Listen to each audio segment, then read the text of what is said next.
Let's hear it. I thought you were going to say the biggest something line. Oh. Yeah, well, you know. Jeez. C Division. Let's go right into it. We've got First Response 26-6 over the Vipers. The Avengers 34-19 over Vinny's Barbershop. Giuseppe Warriors 14-0 over the Outlaws. Samson's Fighting Irish 20-12 over the Elbow Room Hawks minus Scott Madden.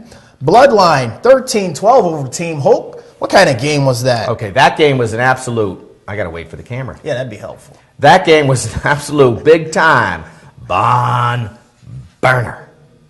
And then we've got Philly Bar and Grill 32-14 over the top form Pelicans. Side Door Grill Bombers 23-7 over Fuller's Tavern. Tell you a little inside information on that one. Oh. Not really inside information because I said it on the air last week. I got it wrong.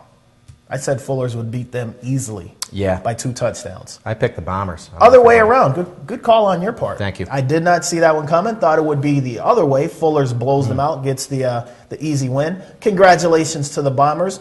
I said it. You proved me wrong. I've got no problem saying you got it. You earned it. Congratulations. Right. And he doesn't swear anymore. So. And I don't swear anymore. Armadillos 35-0 over Austin Hurricanes. Bombers Thrashers 40-20 over Golden Retrievers. Pro Fire KOB 24-20 over the Fierce Dirty Birds. SOS 17-0 over Maggie's Falcons. Dream Team 27-7 over Rotterdam Raiders, who I'm told imploded after the game. Joe's Tavern LaMarche Law 28-6 over Downfall. LaBella's Pizza 33-10 over Soft Tech Soldiers. Money Team Savages 20-14 over Black and White Niners. Let's go into our our C Division standings, and we'll start off in Schenectady, where we've got Samson's Fighting Irish, Giuseppe Warriors, both 4-0, Side Door Grill Bombers, Philly Bar and Grill, the Avengers Armadillos, Vinny's Barbershop, all 3-1, Fuller's Tavern, who we thought would run through this division, only to be tested by the Samson's team. They're in the eighth spot in the Albany division at 2-2 with Elbow Room Hawks. Outlaws top form Pelicans. First Response, all 1-3 with Austin's Hurricanes and Bloodline. Vipers and Team Hope round out the Albany C Division at 0-4. Over in Schenectady, before we go, anything stand out to you in the Albany Division? Well, I mean, I just wanted to point out with these 16 teams, and I believe 8 are going to be making the playoffs, we did a pretty nice thing, I think, for the league this year. We did a top 8, a bottom 8, a strength of schedule. So that's why you're going to be seeing a lot more parity. Yes, those top 8 teams, actually the top 9 have decent records, but there's only 2 undefeated teams left halfway through the season. So that's kind of a good sign. And the Warriors and Samsons, of course, have not played each other yet. I'm not sure if they're on the schedule with each other because you have so many teams, but it's going to give the bottom feeders more room to move up based on their schedule. So I like the mix. I think it's working out well right now. And the only surprise to me is that Fuller's is 2-2. And I think they're on the verge of, well, I wouldn't say imploding because I don't know if that's going to happen with them or not. But I think they're on the verge of having to make some changes to continue to have the success that they've had in the past. You know what this goes to show?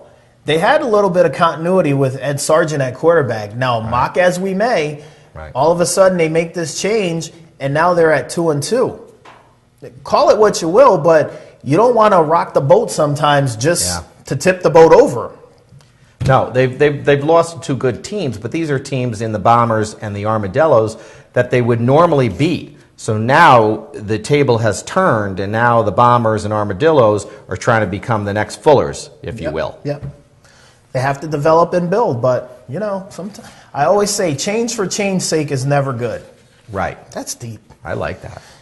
Let's move over to the Schenectady division. I'll drop some more nuggets on you guys later. No, I appreciate that. I'd like to use that if you don't mind for the quote of the week. Feel free. Okay. Change for change's What about sake on dates? is never good. Listen, sometimes when you're on dates, you have to change. Oh. You don't want sloppy seconds. Oh, my goodness. Just saying. I'm just saying. Oh, my goodness. Not that I've ever had them. Whew. AJ, you may want to edit that for his, for Colin's sake. You don't want to get sloppy seconds. Wow. Anywho, let's go into our Schenectady division, where we've got Dream Team at 5-0, followed by SOS at 4-0. Profire KOB, Bombers, Thrashers, both 3-1. Baggies, Falcons, Rotterdam Raiders, 2-2. I mentioned when we were going over the scores, the implosion that's underway for the Rotterdam Raiders. As I was told by my inside sources, one dude on Glenn's team was just going absolute insane. Yes. To the point where he just Hulk Hogan and just ripped off his jersey and just threw it at him because he questioned Glenn's call. And you know how much of a control freak the general is. Don't question him. Just run his offense as precisely as he designs it. Anything that throws that rhythm off, he doesn't know how to react. And once he doesn't know how to react, now he didn't go nutty or anything and start yelling and screaming, but he wanted people to be where I told you to be. Mm-hmm. And apparently some people on his team did not appreciate the way in which he was speaking to them. And they let him know that, hey, listen, I'm not going to have you talking to me any kind of way. Yeah, I got some inside scoop as well. Of course, I'm getting it from the main source. Okay. So you never know. That's That's good. I like that you bringing that up. It did start based on the fact that this player was wide open, but he did not run the right route. So when you don't run the right route, Glenn's point is that he couldn't tell if he was open or not because he wasn't in the position where he was supposed to be. Okay, that could be valid, and I understand that, but in flag football, sometimes you do have to play a little street ball because that's the way you can win some games and get some big scores. Yep.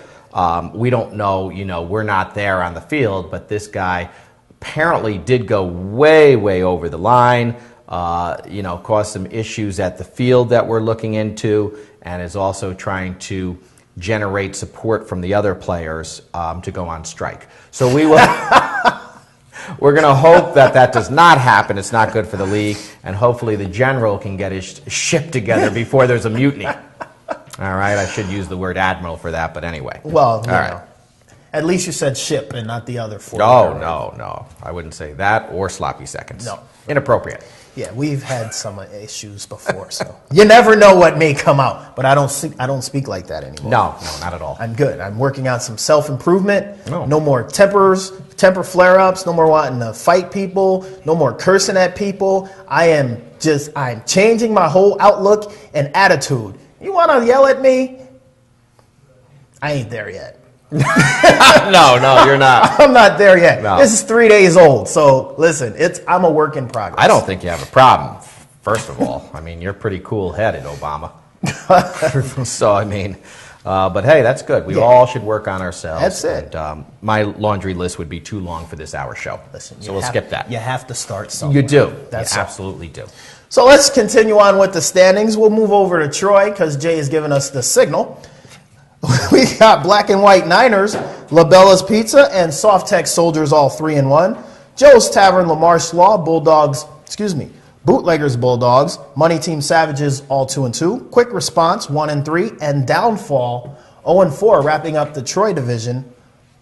Now, I do have a report on Troy I think is interesting. They had two undefeated teams lose this past Sunday, the Niners and Soldiers. Now, LaBelle's Pizza, which is the lights-out team, they beat the Soldiers. Not a big surprise there. But Money Team Savages at 1-2 at the time knock off the Niners, led by Sean Condy and the guys. That was a huge surprise and certainly the biggest upset of the day, Colin. And I can almost guarantee you they went into that game thinking they're undefeated, they're 1-3, we're going to dump truck them. You never underestimate your opponent. Because on any given Sunday, it's old, it's cliche, but it's also very true. If you go in underestimating, you're going to get a surprise. And they found out just what happens when you underestimate a team. But we're going to move into our co-ed division, and I will toss it over to Frank for those scores. All right. Well, the co-ed, neither one of us was at the games this week due to both emergencies. But, we've got some games here, and as always, we're going to give you the score from me and the MVP from Colin and talk a little bit about these games. Lark Tavern Renegades 21, McGeary's Honey Badgers zip. MVP of that game, Liz Silver. Congratulations, Lizzie. All right. Hopefully she'll be Liz Gold after a couple more of those.